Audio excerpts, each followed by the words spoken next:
As we speak, the New England Patriots are getting suited up and fired up for Monday Night Football. They may be in the midst of a pep talk about playing tough. The risks they'll face tonight is not likely to be part of that discussion, despite the renewed focus on the long-term effects of concussions.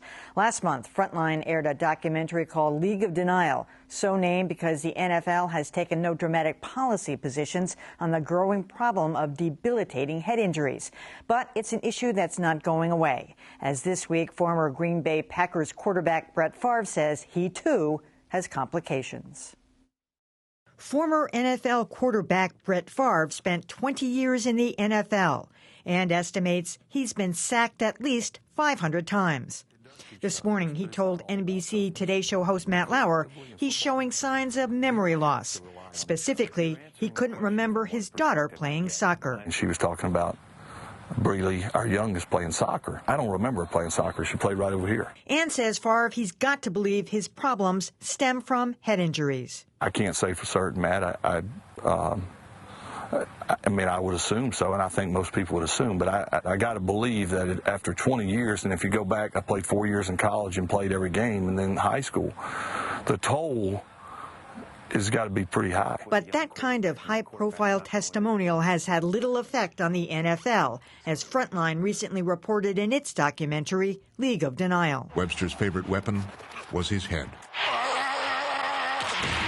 Shortly after that program aired, Patriots coach Bill Belichick played Mickey the Dunce, like he'd never heard of Frontline or concussion problems. Well, first of all, I'm not really familiar with whatever it is you're referring to, whatever this thing is. And that's followed by our medical department, which I'm not a doctor, and I don't think we want me treating patients. Quarterback Tom Brady was equally nonchalant. Is that a topic you ponder, or do you just put it out of your mind? I don't think about it at all. Yeah. I'm not overly concerned. And you can understand why. The adoration, the money, the power of the NFL, not to mention the pressure to perform. This is the reason why we work hard. Tonight's Patriots-Panthers game in North Carolina is getting a lot of attention. It's a primetime ESPN game, so big the Boston Globe published an entire NFL pullout section centered around it. Let's face it, no one wants to hear about concussions. Well, my first guest played college football and nearly made it to the NFL. Steve Fehr is a sports agent who is not yet convinced about the long-term risks of contact sports. Yeah, build on that a little bit, because I know you've been in this, you've been around on all this, you've represented professional football players, you've basically been one yourself. Yeah, it's something that has always been just below the surface, that you think about the possibility of an injury, you think especially about the possibility of a head injury, but you never really thought about the long-term cumulative effects. You know, the attention that it has inspired now with the studies on the biopsies of the brains, where there seems to be a growing amount of evidence that players who had played contact sports are getting boxer's brain, or CET, they're calling it. And as with many things in this country, people are leaping to conclusions.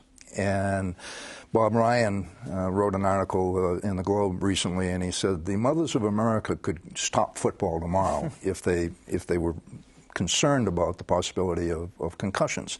But we don't have enough information yet to know that it is absolute fact that if you get a concussion when you're playing football, you're going to have a problem down the road. All right, but I mean, I've talked to some professional players about this too. Derek Sanderson, who actually blames more sophisticated equipment on this. I mean, football players used to play with no helmets. Then they went to the leather helmets. Now they're with these high-tech helmets, and the more protected you feel, you know this from hockey and other sports, the more aggressive you tend to be, and consequently the more injuries.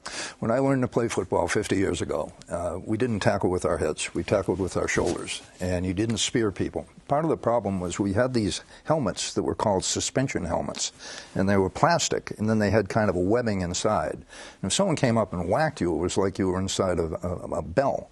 And it really didn't give you a whole lot of protection. But we also didn't use our heads as weapons back then. We were using our shoulders and we were using our bodies to tackle people. The ethos of the game has changed over the past 20 years, where the head became a weapon and the players were launching themselves like missiles.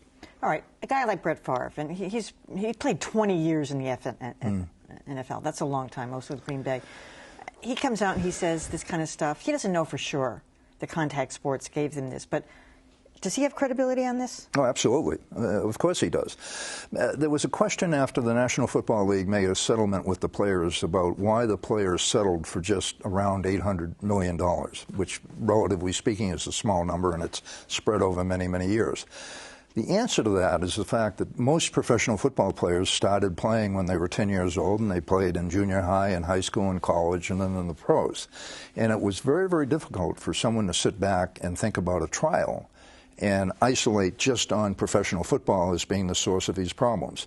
And Brett mentioned in his interview that he played in high school, he played every play in college, and he played every play in the pros, and maybe that cumulative effect has taken its toll on him. Okay, but what about the NFL? Shouldn't they take some kind of a position on this? Shouldn't there be a policy? I mean, I'm sure you saw some of the Frontline documentary, if not all of it, lived in denial. They're not even addressing it. They're nosing it. They're kind of pushing it like a marble down the road. They're getting much more disciplined in paying attention to a player who comes off the field. They have standards. They are now setting baselines in training camp on the mental acuity of every player. So, like everything else, they're a huge machine and an ocean liner, and getting that ocean liner to change directions after so many miles of momentum is a very, very difficult thing to do.